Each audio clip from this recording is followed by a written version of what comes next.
शाम ढलते ही पूनम मेरे कमरे में दोबारा आई। उसने क्लासिकल नाच के लिए मखसूस श्रृंगार कर रखा था। मेरी कोई बात सुने बगैर वो मुझे हाथ से पकड़कर नीचे ले आई और पहले मेरे लिए मखसूस कुर्सी पर मुझे बिठा दिया। उसका गुरु, जो शक्ल से गधा ज्यादा और गुरु कम दिखाई देता था, अपनी शागिर्दों के दरमियान बराजमान था। पूनम ने मुझे उस कमबख्त के पांव छूने को कहा जो यहाँ की रिवायत थी। ये तो नामुमकिन था कि मैं उसके पांव लागूं। मैंने गुरु महाराज कहकर उसे नमस्कार जरूर कर दिया। इससे ज्यादा की उम्मीद पूनम को भी नहीं थी। वो बेचारी उसी पर खुश हो गई। वहाँ मौजूद करीबन सभी लोगों की आंखें पूनम पर लगी थी। कभी कभी वो रश्क और हसद की मिली जुली निगाहों से मुझे भी देखने लगते, क्योंकि मैं उसका मंगेतर था। पूनम ने हिंदू आदाब महफिल के मुताबिक सबसे पहले मेरे पांव छुए, फिर बाबूजी, माताजी और मौसी के। उसके बाद हाथ बांधकर एक खास अदा से अपने जिस्म को बल दिया और अपने गुरु महाराज से झुकते हुए इजाजत तलब की। आज्ञा मिलने पर उसकी एक सखी ने उसके पांव में घुंघरू बांधे। पूनम ने झुककर गुरु के पांव छुए।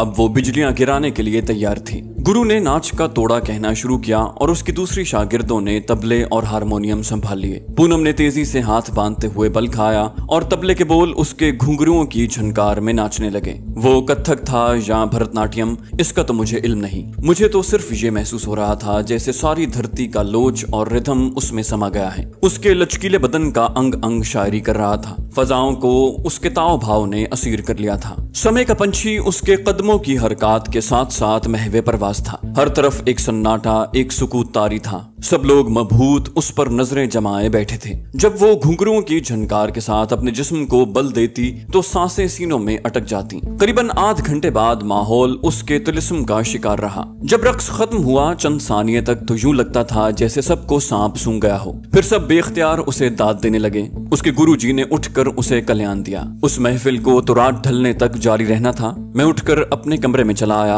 और निढाल सा बिस्तर पर गिर पड़ा। मेरा जिस्म बुखार में फूंकने लगा था। खासी देर तक मैं इसी कैफियत का शिकार रहा। मेरी आंखों की पुतलियों में पूनम नाचती रही। मुझे होश उस वक्त आया जब पिंटू मेरे लिए खाने की थाली लेकर आया। मैंने उसे थाली वापस ले जाने और चाय लाने को कहा। कुछ खाने को जी नहीं चाह रहा था। पिंटू ने शायद पूनम को बता दिया था, क्योंकि उसके जाने के बमुश्किल 2-3 मिनट के बाद ही दरवाजे पर आहट हुई और पूनम अंदर आ गई। क्या हुआ, क्या बात है, आपने खाना? उसने मेरे माथे पर हाथ रखा। अरे आपको तो बहुत तेज बुखार है। वो मेरी तकलीफ पर तड़प उठी। मैंने उसके मेहंदी लगे हाथों को अपने हाथ में लिया और कहा, तुम जैसे मसीहा हो तो बुखार कहाँ? पूनम की आंखों से मेरी आंखें टकराईं और मुझ पर सहर तारी हो गया। उसने आहिस्ता से मुझे खुद से अलग किया और मेरे जिस्म के गिर्द कंबल लपेट कर खुद कुछ कहे बगैर बाहर चली गई। पूनम की वापसी प्रकाश और चाय के साथ हुई। प्रकाश शादी में शिरकत के लिए आया था। वैसे भी अगले रोज छुट्टी थी और छुट्टी वाला दिन वो रायकोट में ही गुजारता था। उसने बजाय मेरे कहने के बराह रास्त पूनम से पूछा, क्या हालत बना दी है इनकी? पूनम की आंखों में नमी तैरने लगी। आप ही समझाइए ना। अच्छा, मैं समझाऊं? प्रकाश ने कुछ इस अंदाज से पूनम की तरफ देखते हुए कहा कि बेख्तियार मेरे साथ उसके होंठों पर भी मुस्कुराहट खेलने लगी। थोड़ी देर के बाद मैं प्रकाश और पूनम के साथ उनके एक महल्लेदार डॉक्टर के घर जा रहा था। मुझे रह रहकर अफसोस हो रहा था कि मैंने खामखा उनके रंग में भंग डाली। डॉक्टर ने, जो डॉक्टर कम और कसाई ज्यादा लगता था, लिटाकर मुझे ठोंक बजाकर देखा। फिर अनाड़ियों की तरह इंजेक्शन बाजू में लगाया। कुछ कड़वी कसीली दवाइयां और गोलियां मेरे पल्ले बांधी और निहायत इनकिसारी और एहसान जतलाते हुए, क्योंकि वो पापी घर पर मरीज नहीं देखता था, हमें रुखसत कर दिया। कसाई डॉक्टर की दवाई ने असर दिखाया। मुझे खासा अफाका महसूस होने लगा। पूनम और प्रकाश ने शादी में शिरकत कम और मेरी तीमारदारी ज्यादा की थी। पूनम तो खुसूसन साए की तरह मेरे साथ लगी रही। बारात आई तो हवन सुलगाया गया। पंडित ने 2-4 श्लोक पढ़े और विवाह हो गया। पूनम शोभा से यूं गले मिलकर रोई जैसे वो उसकी सगी बहन हो। कितना फराख दिल था उसका, जिसमें एक आलम का दर्द समाया था। उसने गमे दुनिया को गमे जात बना लिया था। शोभा को रुखसत करके वो कुछ खोई खोई सी रहने लगी। असल में ये उसका बहुत बड़ा अलमिया था कि जिससे वो मोहब्बत करती उसे टूट कर चाहने लगती और उसकी महबूब शख्सियत खुद पूनम के वजूद का हिस्सा बनकर रह जाती। 5-6 रोज के बाद मुझे पैगाम मिला कि जसवंत एक मिशन लेकर मुझे मिलने आ रहा है। जसवंत को मैंने कभी नहीं भुलाया था। उस जैसे दलेर और जाननिसार साथियों के साथ काम करने का लुत्फ कुछ मैं ही जान सकता था। मेरी शदीद ख्वाहिश थी कि उससे दोबारा मुलाकात हो। मोगा के बस स्टैंड पर मैं उसका मुंतजिर था। मैं मुकर्रा वक्त से करीबन आध घंटा पहले मोगा पहुंच गया था। मोगा से मेरी बहुत तल्ख यादें वाबस्ता थीं, लेकिन फिलहाल वही एक गोशा आफियत हमें उस इलाके में मुयस्सर था, वरना तो हर जगह शिकारी कुत्ते हमारे ताक़ुब में थे। इस मर्तबा जिस हैसियत में मैं यहाँ आया था, किसकी मजाल थी कि मुझ पर शक कर सके, क्योंकि अब मैं एक मुअज़्ज़ज़ भारतीय नागरिक था। वक्त मुकर्रा से सिर्फ 3-4 मिनट कबल मैं मुकर्रा मकाम पर पहुंच गया। 11 बज चुके थे, लेकिन जसवंत का नामो निशान नजर नहीं आ रहा था। मेरे दिल में तरह तरह के खदशात सर उठाने लगे। तरबियत के मुताबिक जैसे ही तयशुदा वक्त मुलाकात पूरा हुआ, मैंने फौरन उस जगह से परे हट जाने का इरादा किया। इस तरह मैं किसी महफूज गोशे में खड़ा होकर मजीद कुछ मिनट तक हालात का जायजा लेना चाहता था। अभी मैं बमुश्किल अपनी जगह से घूमा ही था जब अचानक किसी के हाथ का दबाव मुझे अपने कंधे पर महसूस हुआ। उसके साथ ही किसी का खालिस अंग्रेजी लहजे में फिकरा सुनाई दिया, हाय प्रकाश। मैं यकलख्त घूमा और दूसरे ही लम्हे हैरानी और खुशी के मिले जुले तासुरात लेकर नौवारिद से हाय जसवंत का नारा लगाकर लिपट गया। इस मर्तबा जसवंत का हुलिया देखकर मुझे भी उसके जसवंत होने पर यकीन नहीं आ रहा था। उसने बेहतरीन सूट जेब तन कर रखा था, चेहरे पर सुनहरे फ्रेम की गहरे शीशों वाली ऐनक और सर के बालों का रंग स्याह की बजाय हल्का सुनहरी, राजपूतों के मखसूस अंदाज में घनी और बल खाती मूछें, दाढ़ी का नामो निशान भी दिखाई नहीं पड़ता था। उंगली में पहनी सोने की भारी अंगूठी और उसी मुनासिबत से हाथ पर बंधी कीमती घड़ी उसके किसी रियासत के वली अहद होने का ऐलान कर रही थी। उसका ये रूप मेरे लिए हैरान कुन नहीं, चौंका देने वाला था। मेरे पिछले तमाम अंदाजे जो उसके मुतालिक मैंने लगाए थे गलत साबित हो चुके थे। इससे पहले मैं उसे एक अनपढ़ और महज स्मगलर नुमा जासूस ही जान सका था, क्योंकि उसने पिछला मिशन मेरे ज़ेरे कमान किया था। लेकिन अब उसका ये रूप देखकर मुझे यकीन होने लगा था कि ये तो कोई बहुत ही आला पाए की चीज है, कम से कम मुझसे खासा सीनियर एजेंट। बड़ी बेतकल्लुफी से उसने मेरा हाल दरियाफ्त किया और हम दोनों अपनी दानिस्त में मोगा के सबसे बेहतरीन होटल की तरफ रवाना हो गए। श्रीमान जी, मेरा शुभ नाम जसवंत नहीं, ठाकुर रघबीर सिंह है। जसवंत तो अजीजो अकारिब मुझे प्यार से कहते हैं। आप चूंकि मेरे बचपन के दोस्त हैं, बीकानेर में हम इकट्ठे ही मैट्रिक तक पढ़े थे। उसके बाद तो मैं यूरोप चला गया, जबकि आप इंडिया में ही धक्के खाते रहे। ये अलग बात है कि आप भी आला तालीम याफ्ता और अपना कारोबार रखते हैं। उसने होटल में बैठते ही अपना तारुफ करवा दिया। मैं टुकुर टुकुर उसके मुंह की तरफ देखे जा रहा था। मेरे मुंह से बेख्तियार उसकी तौसीफ में निकला, वंडरफुल। उसने चाय प्याली में उंडेलते हुए पूछा, मुझसे कुछ कहा? मैं बोला, आप तो महाराज मेरी तवक्कुआत से भी ज्यादा बड़े जासूस निकले। जवाब में वो सिर्फ मुस्कुरा कर रह गया। ठाकुर रघबीर सिंह ने मुझे मिशन की तफसीलात से आगाह किया। तीसरे रोज उसकी दिल्ली में मौजूद गर्लफ्रेंड के पिता, जो विंग कमांडर थे और एक अहम नौयत की कॉन्फ्रेंस में शिरकत करने वाले थे, उस कॉन्फ्रेंस से मुतालिक अहम फैसलों के उन्होंने नोट्स तैयार करने थे। चूंकि पिछले हफ्ते से वो विंग कमांडर उसकी ज़ेरे निगरानी था और ठाकुर की उसके घर में आमदोरफ्त भी थी, ये नोट्स ठाकुर के ख्याल के मुताबिक उसके ब्रीफ केस में होंगे। हमने उनकी नकल तैयार करनी थी, वो भी इतनी होशियारी के साथ कि दुश्मन को इस हरकत का इल्म न होने पाए। दूसरी सूरत में दुश्मन होशियार हो जाता और अपने तमाम मंसूबे तब्दील कर देता, खा उसके लिए उसे कितना ही नुकसान क्यों ना बर्दाश्त करना पड़ता। मैं चूंकि दस्तावेजात की फोटोकॉपी का माहिर था, इसके अलावा ठाकुर रघबीर सिंह को, जो हकीकतन मुझसे आला दर्जे का एजेंट था, मेरी सलाहियतों पर एतमाद था और बकौल उसके पिछला मिशन तो सिर्फ ट्रायल मिशन था जिसमें उसने मुझे परखना था। चूंकि मैं उसके मेयार पर पूरा उतर चुका हूँ, इसलिए उसकी ख्वाहिश के मुताबिक उसके साथ नत्थी कर दिया गया हूँ। दो जासूस जब मिलकर काम करते हैं तो असल में वो अपनी जिंदगी के खतरनाक तरीन मरहले में दाखिल होते हैं, क्योंकि एक आदमी से ये तवक्को की जा सकती है कि वो अपने तई सोच समझ कर कदम उठाएगा और गलती भी हुई तो उसका खमियाजा उसे अकेले ही भुगतना पड़ेगा। लेकिन दोनों के इकट्ठे काम करने में सूरत हाल जरा नाजुक किस्म की हो जाती है। एक एजेंट की मामूली सी गलती दूसरे को भी उसके साथ ही ले डूबती है। गो के एक दूसरे पर एतमाद किए बगैर इकट्ठे काम करना मुमकिन नहीं होता। उसके बावजूद दोनों जासूस अपने जाती तहफ्फुज के लिए और अपनी ट्रेनिंग के मुताबिक भी इस बात के पाबंद होते हैं कि वो एक दूसरे को अपने सेफ हाउस और अपने मुताल्लिक किसी भी ऐसी बात से आगाह नहीं करते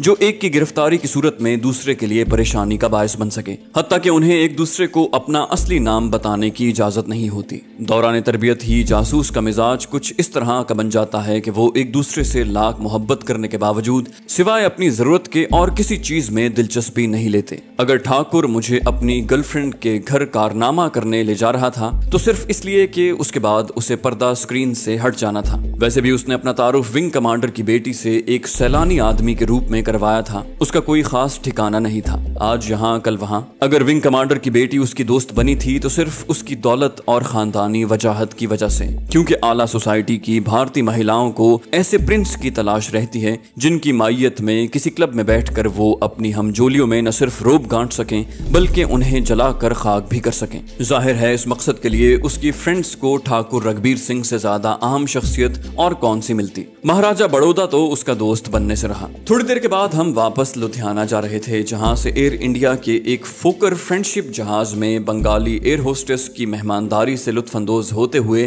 हम करीबन शाम के करीब दिल्ली एयरपोर्ट पर लैंड कर गए। इस असना में मेरे जिस्म पर भी एक कीमती सूट मुंतकिल हो चुका था। ठाकुर तो पाइप से जी बहला रहा था, जबकि मुझे बादल नखास्ता कीमती सिगार का सहारा लेना पड़ा। एक ही सिगार ने चारों तबक रोशन कर दिए। मैंने ठाकुर से माजरत चाही तो उसने सिर्फ इतना कहकर मेरी तसल्ली कर दी, श्रीमान आप किसी गुरुद्वारे में भजन खत्ता सुनने नहीं जा रहे, दिल्ली में बतौर अहम शख्सियत कयाम फरमाने जा रहे हैं। दिल्ली के एक 5 स्टार होटल में पहले ही एक शानदार डबल बेडरूम ठाकुर रघबीर सिंह के नाम पर बुक हो चुका था। जैसे ही हम एयर इंडिया की आरामदेह बस से उतरकर लाउंज में दाखिल हुए, एक पतलून बरदार श्रीमती जी तेजी से हमारी तरफ बढ़ी। हाय ठाकुर, हाउ आर यू? वो तमाम एहतियातें बालाए ताक रख कर ठाकुर से बगलगीर हो गईं। ठाकुर ने जवाब में फाइन कहते हुए उससे भी कुछ ज्यादा ही गर्मजोशी का मुजाहरा किया था। उसने उससे मेरा तारुफ करवाया, my friend mister Prakash Malhotra. Wing commander की बेटी ने गर्मजोशी से मुझसे मुसाफा करते हुए अपने माथे पर गिरी बालों की लट को झटका देकर अलग किया, मीना चक्रवर्ती। इस झटके ने जहां उसके तमाम आज़ा को हिलाकर रख दिया था, वहां मैं भी दहल कर रह गया। उसने ठाकुर का हाथ पकड़कर अपनी तरफ घसीटा। Come on darling. हमारे ब्रीफकेस एक बावर्दी शोफर ने उठा लिए थे। मीना चक्रवर्ती ने हमारी रहनुमाई पार्किंग एरिया में खड़ी एक कीमती मर्सिडीज कार की तरफ की। मुअद्दब शोफर ने हमारे ब्रीफकेस डिग्गी में रखे और बड़े एहतराम से कार के दरवाजे खोलकर हमें अंदर बिठाया। ठाकुर और मिस चक्रवर्ती तो पीछे ही बैठे थे। मैं दिल पर पत्थर रखकर अगली सीट पर बैठ गया। कार फर्राटे भरती विंग कमांडर के शानदार बंगले की तरफ जा रही थी। न जाने ठाकुर ने उनको किस चक्कर में फंसा रखा था। उस घर का तो एक एक फर्द उस पर मरमिटा जा रहा था, क्या नौकर क्या मालिक। थोड़ी देर बाद ही मुझे उसकी वजह भी समझ आ गई, क्योंकि जैसे ही मीना चक्रवर्ती ठाकुर और मेरे लिए चाय का इंतजाम करने बाहर गई, उनके नौकरों की आमद शुरू हो गई। ठाकुर को हर आने वाला झुककर प्रणाम करता और जवाब में 10-20 रुपए वसूल करके उसे दुआएं देता चला जाता। ये हजरत खासे मंझे हुए खिलाड़ी दिखाई देते थे। उन्होंने तो मुझे भी मात कर दिया था। अंकल से मिलने की ठाकुर को शदीद ख्वाहिश थी, जो अभी तक मीटिंग से वापस नहीं आए थे। इसलिए उसने होटल जाते हुए भी मीना चक्रवर्ती से बार बार दरखास्त की थी कि वो अंकल के आते ही उन्हें मुत्तला कर दे। जब उसने ठाकुर को पप्पा के आने तक ठहरने को कहा तो उसने माजरत कर दी, क्योंकि होटल में बहुत से लोग उसके मुंतजिर थे। थोड़ी देर बाद वही शोफर हमें होटल छोड़ने जा रहा था। ठाकुर और मिस चक्रवर्ती ने एक दूसरे को खासी गर्मजोशी से रुखसत किया था। होटल वाले भी ठाकुर के पहले ही से मुंतजिर थे। जैसे ही हमारी गाड़ी होटल के पार्किंग एरिया की तरफ बढ़ी, खादिमों की एक फौज जफर मौज हम पर टूट पड़ी। करीबन सभी पांव छूकर ठाकुर जी को प्रणाम करते और अपनी जेबें भरते। कमरे तक एक खूबसूरत वेट्रेस ने हमारी रहनुमाई की। कोई खिदमत जनाब? जाते जाते उसने अपने सारे खतूत नुमाया करते हुए ठाकुर से दरियाफ्त किया। ठाकुर जी ने नो थैंक यू कहना भी गवारा न किया। उसके जाते ही ठाकुर ने मेरी तवज्जो उस तरफ मबजूल करवाई। मिस्टर प्रकाश, आप सिगार नोश नहीं फरमा रहे? वाकई अब तक मैंने बमुश्किल आधा सिगार पिया था। बोला मैंने तो कर दिया, लेकिन जिस विंग कमांडर के यहाँ आप डिनर और कॉकटेल पार्टी उड़ाने जा रहे हैं, इंटेलिजेंस उस पर कड़ी नजर रखे हुए है और वहाँ माफी की गुंजाइश तो शायद नहीं होती। मैंने सिगार बादिले नखास्ता सुलगा लिया। अच्छा यार, अब शर्मिंदा न करो, अब मैं किसी आदि सिगार नोश की तरह कश ले रहा था। ठाकुर जी का पाइप इस असना में सुलगता ही रहा। अभी बमुश्किल आधा घंटा ही गुजरा था कि फोन की घंटी बजने लगी। दूसरी तरफ से आवाज पहचानते ही ठाकुर ने नारा लगाया, हेलो अंकल, और मुझे भी आंख मारी। उसने दूसरी तरफ से कुछ सुनने के बाद जवाब दिया, क्यों नहीं, दरअसल कुछ मामलात निपटाने थे बस, इसलिए ओके हम आ रहे हैं। ठाकुर जी ने थोड़ी देर गुफ्तगू करने के बाद एक शान बेनियाजी से फोन क्रेडल पर रख दिया। अब वो रिसेप्शन से मुखातिब था। टैक्सी का बंदोबस्त करो। चंद मिनट के बाद ही एक बावर्दी बैरे ने हमारे ब्रीफकेस उठाए और हमें टैक्सी तक पहुंचा दिया। ड्राइंग रूम में हमारा इस्तकबाल मिस चक्रवर्ती और उनके पप्पा और मम्मा ने किया। ठाकुर रघबीर सिंह ने हम दोनों का तारुफ करवाया, mister Prakash Malhotra and mister Avankar Chakravarti, my uncle. थोड़ी देर तक गपशप लगी रहती। इस असना में ठाकुर और मेरी नजरें बेचैनी से उस ब्रीफकेस का जायजा लेती रही, जो एक मेज पर बड़े सलीके से रखा हुआ था। मिसेस चक्रवर्ती को क्लब जाना था। वो रुखसत हुई तो विंग कमांडर साहब को भी जरूरी काम याद आ गया, क्योंकि वो बच्चों को डिस्टर्ब नहीं करना चाहते थे। ठाकुर ने इस दौरान में मुझे टारगेट टारगेट की निशानदही कर दी थी। जो कुछ था उसी ब्रीफकेस में था। ये ठीक है कि मुझे ताले खोलने की खुसूसी तरबियत हासिल थी, लेकिन किसी ब्रीफकेस को खोलने का ये मेरा पहला इत्तेफाक था। खुदा का शुक्र गुजरा कि ब्रीफकेस भारतीय था और नंबर सिस्टम की बजाय लॉक सिस्टम उसमें नस्ब था। विंग कमांडर साहब की वापसी किसी भी वक्त मुतवक्के थी,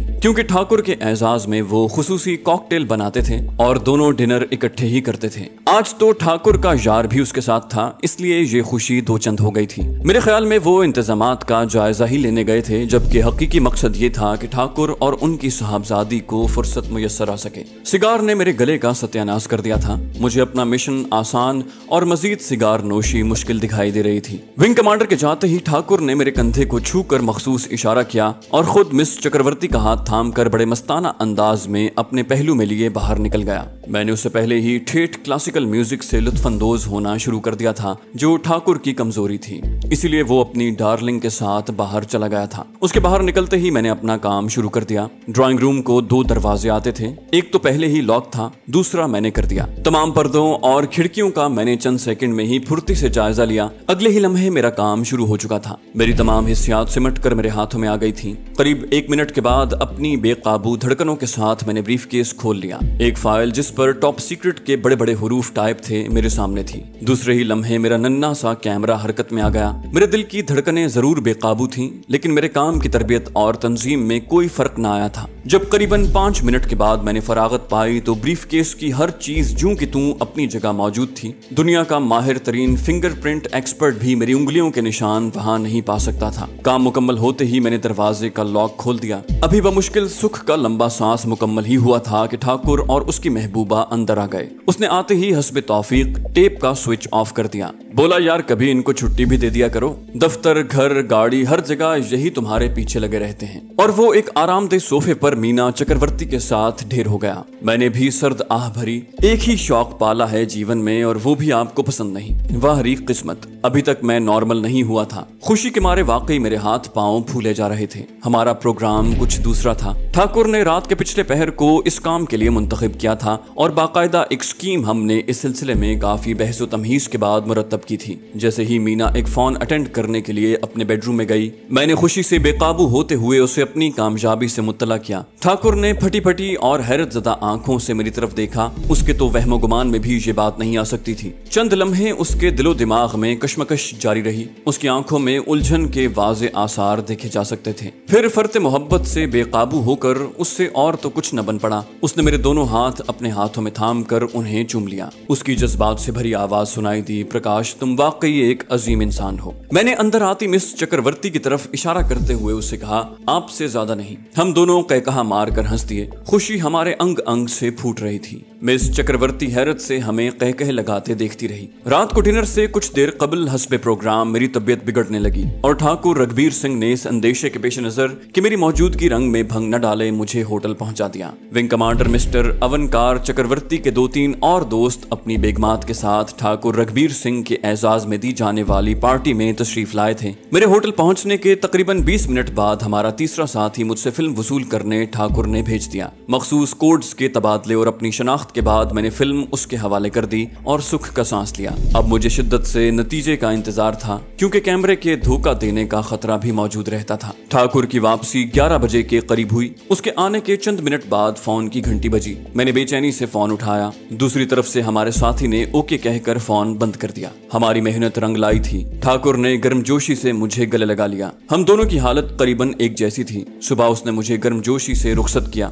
मीना चक्रवर्ती और ठाकुर दोनों ही मुझे हवाई अड्डे पर रुखसत करने आए थे। मैं सारे रास्ते मिस चक्रवर्ती की मेहमान नवाजी से महरूमियत का रोना रोता आया था, जबकि वो खुद ठाकुर के बेहतरीन दोस्त को मिस करने पर मुझसे ज्यादा मुतासुफ थी। लुधियाना की बजाय मैंने घर जाना बेहतर समझा और हवाई अड्डे से सीधा रायकोट आ गया, जहां पूनम बेचैनी से मेरी मुंतजिर थी। उसने कमरे में दाखिल होते ही बड़ी शिकायत आमेज लहजे में पूछा, कहाँ गायब हो गए थे श्रीमान जी? मैंने उसकी झील जैसी आंखों की गहराइयों में डूबते हुए जवाब दिया, तुमसे बचकर कहाँ जा सकता हूँ। और पूनम के गालों पर हया की सुर्खी नाचने लगी। वो दुपट्टे के पल्लू को उंगली से मरोड़ती मेरी तरफ देखे बगैर वापस भाग गई। मैं बिस्तर पर गिर गया और गिरते ही मैं नींद की आगोश में समा गया।